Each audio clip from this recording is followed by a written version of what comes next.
Dear new YouTubers, stop doing these 5 tips if you want to be successful on YouTube and to actually start growing on YouTube. We're going to run through these 5 tips that you need to stop doing or avoid if you want to actually have a successful YouTube channel. Let's jump right into the video.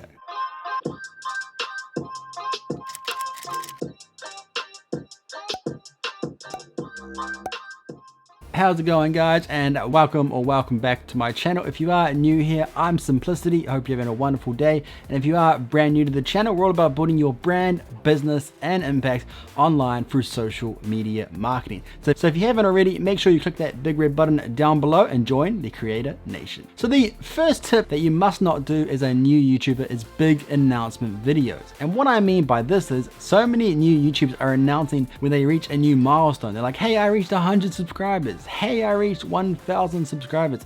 Hey, I've created a new YouTube channel. Whatever it might be, they feel like this is a great opportunity to create a new video and to announce it to their subscribers. This is a thing you do not want to do, and the reason for this is you can quite often end up overselling and underperforming. And this is the last thing that you want to do. You don't want to create a video that's going to suggest to the viewer that it's something really exciting, something they'll be interested in, and then they go ahead and watch the video and they're actually disappointed with the outcome. You do not want to do this, and this is why you want to avoid these types of videos altogether. And the reason for this is, most importantly, for the most part, when you're a new channel, they don't really care about new milestones that you're making. That's all about me, and there's not really anything that your audience is interested in. Yes, it's exciting, and yes, you feel like it's a great video to do, but it's really not necessary. Maybe the really big milestones, like when you reach 100,000 subscribers, then I would say, hey, that's okay doing that kind of video, because at that point, you've got a strong audience, and they're actually gonna give a damn about you reaching that milestone. But up until that point, avoid big milestone videos, because the last thing that you want to do is oversell and underperform. That is the last thing you want to do as a small YouTube channel, and you'll find that a lot of those kind of videos that are clickbaity, that are trying to encourage views, and then you end up disappointing the viewer. They could unsubscribe or they'll click off the video, whatever it might be. It's the last thing that you want to do, so avoid this mistake at all costs. Mistake number 2 that you want to avoid is do not start doing live streams too early. Yes, doing live streams on YouTube is great. It's great for getting your watch hours up, and it's a great way of communicating with your audience. The problem is if you try to do live streams too early, let's say you've only got 100 subscribers, 50 subscribers, maybe even 200 to 500 subscribers, this is still too early to start doing live streams. And the reason why I'm saying this is you don't really want to start doing live streams if nobody's going to be watching your videos. This is going to be very disheartening, it's going to discourage you, and you're more than likely not going to keep doing live streams or even avoid them altogether in the future. And you don't want to do this by starting live streams too early. So make sure that you don't start doing live streams until you have an actual audience. If you're regularly getting 1,000 views per video, maybe even 500 regular views per video, you could potentially look at doing YouTube live streams. But you don't want to start doing this too early. The purpose of live streams is to communicate with your audience. If you don't really have a loyal audience yet, then live streams is not going to work. So do not start doing live streams too early. It's actually going to give you negative effects on your YouTube channel, negative effects on how you feel as a creator, and it could really destroy your whole YouTube channel by trying to do something too soon and too early and not getting the results that you might have hoped for. So live streams are definitely great, and I would highly recommend using them once you're at that stage that you have a loyal audience that are going to want to watch your live stream and communicate with you as you do your live streams. Live streams are a great way to communicate with your audience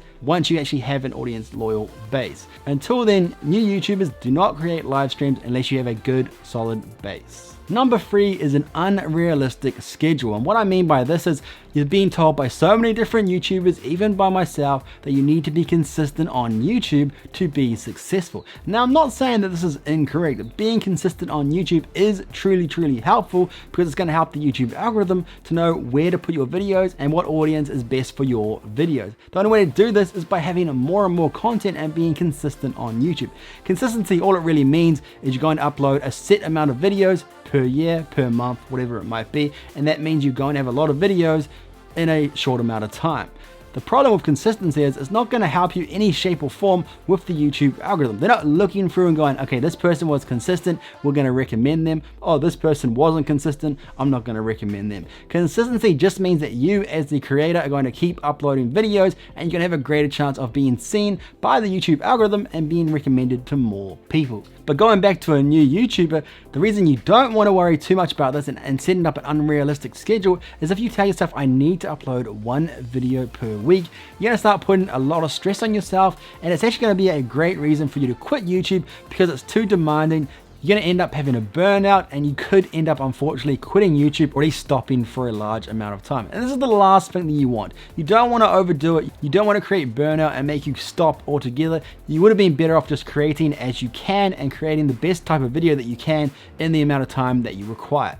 There's nothing wrong with creating a video once per month if you're spending that time correctly. You're putting in all the time and effort to make that video the best that you can, and that way you upload it as soon as that video is up to the standard that you like. You feel like you've put enough effort into it, it's got B-roll, you're really happy with the outcome of that video, and you've done your very best that you can on that video, then and only then you should really upload that video. Then you can comment on the videos, seeing how your audience is reacting to the video, and then fine-tuning that on your next video. This way you're always improving, you're allowing yourself the time to improve, to do research, to make sure that every single video that you create is better than the previous video. The last thing you want to do is put a schedule that's too hard for yourself. Every single video is not getting any better, or possibly even worse, because you're so stressed out. You try and do a video every single week, and you're not really giving yourself the time to focus on what your audience is enjoying, actually checking out your analytics to see what videos are performing better and to double down on those videos. All of these things takes time and research, and you need to learn as you go. And this is why unrealistic scheduling can really cause issues for new YouTubers, because they're trying to always worry about their next video. They're rushing each video, and they're not allowing the time to improve and to make sure that the next video is their best video yet. This is why consistency is important, but don't set yourself up for failure. Don't set up an unrealistic schedule that you can't stick to. If you want to do one video a week, there's nothing wrong with that, but make sure you have the time available to put in the amount of effort and requirements that you need to make that video your best video ever. If you can't have time to do the research, if you don't have time to edit it properly, if you don't have the time to make that video better, then you need a larger portion of time to make that video the best that it can be. So don't set up unrealistic scheduling. The YouTube algorithm isn't going to care if you upload videos every single week if they're terrible. As long as your videos are good, you're always improving, you're creating videos that people are enjoying, that is the best thing you can possibly do, that the YouTube algorithm is going to notice and recommend your video. The YouTube algorithm doesn't really care if you upload weekly, guys. So don't let consistency misguide you with creating videos.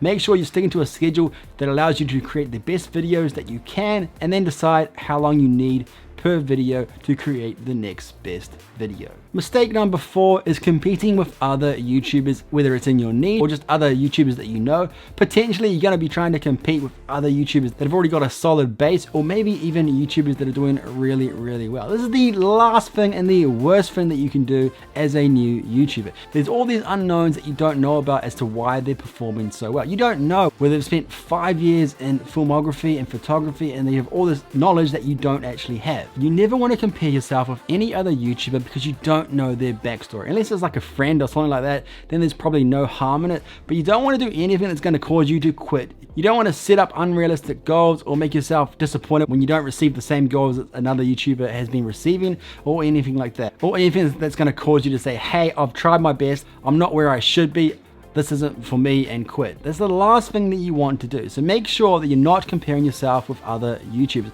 The best thing that you can possibly do, especially in your own niche, stay away from all the other YouTubers. Do not compare yourself to other YouTubers, because more often than not, you're probably going to be disappointed, and you're not really going to understand why they're doing well and you're not. You're going to not look at it subjectively. You're not going to realize that their videos are actually better than yours, and they've been creating videos for much longer than you have. All of these things, you're not going to look at subjectively. You're just going to say, why are they doing better than I am? I deserve as many subscribers as they do, and I'm quitting because YouTube is unfair and it hates small YouTubers. That is the last thing that you want to do, and that's why comparing yourself with other YouTubers is a really bad idea, and it's going to set you up for failure. So do not compare yourself with other YouTubers, especially in your own niche. Every YouTube channel is different, every audience is different, and that's why you can't compare yourself with other YouTubers, because it's going to have the wrong effect on you. It's going to negatively affect you as the creator, and it could very well end up making you quit YouTube. And the fifth and final mistake that new YouTubers are making is by purchasing unnecessary equipment. And what I mean by this is they need to have the best possible camera, I need the most expensive lighting, I need the best microphone, and then and only then will I have a successful YouTube channel. None of that stuff matters, guys. If you're creating amazing videos that are entertaining, they have some kind of value to the viewer, and you've found the right audience, they're not really going to care if you're just shooting it on the webcam on your laptop. They really don't care. As long as the quality of the video is good, it doesn't actually matter whether it's in HD quality. And that's why thinking that you need to buy all this equipment before you can start is the worst thing that you can do. If you have a phone, if you have a camera, if you have any item that can film a video, that is the best place to start when starting YouTube. You do not need 4K quality video. You do not need the best camera out there. You do not need an expensive microphone, and you definitely do not need lighting. All of these things are just excuses to telling yourself that you need that to succeed, which is actually not true. What you need to succeed is you need to have an audience that cares about what you're creating. You need to make sure that you're adding value in your videos, and you need to make sure that your videos are good. If you can't create videos that people are enjoying, well then it's not good. It doesn't matter whether you have a fancy camera and you're shooting all these amazing different angles and the audio sounds absolutely amazing. The equipment does not matter if you're terrible at telling a story, if you're adding no value to your videos, if you're creating videos that nobody gives a damn about. All of these things is what makes a successful YouTube channel. It doesn't actually matter whether you're a small YouTube channel, a large YouTube channel. If you create videos that nobody cares about, there's no value in it, and it's not really created for the viewer, it's not going to do well just because it's in HD quality. So this is the final mistake that I want to share with everybody, and even myself has made this mistake. I'm thinking that's the reason my videos aren't doing well, because my quality isn't good enough.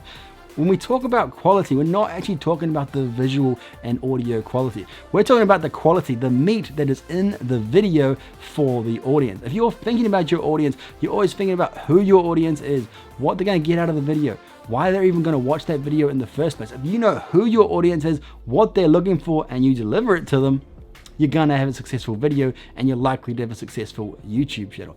Hope you guys found these tips helpful. If you did, be sure to give the video a thumbs up and make sure to subscribe to the Creator Nation if you haven't already. And if you did enjoy this video, I know you'll love these other videos. Go ahead and check those out, and I'll see you over there. Peace out.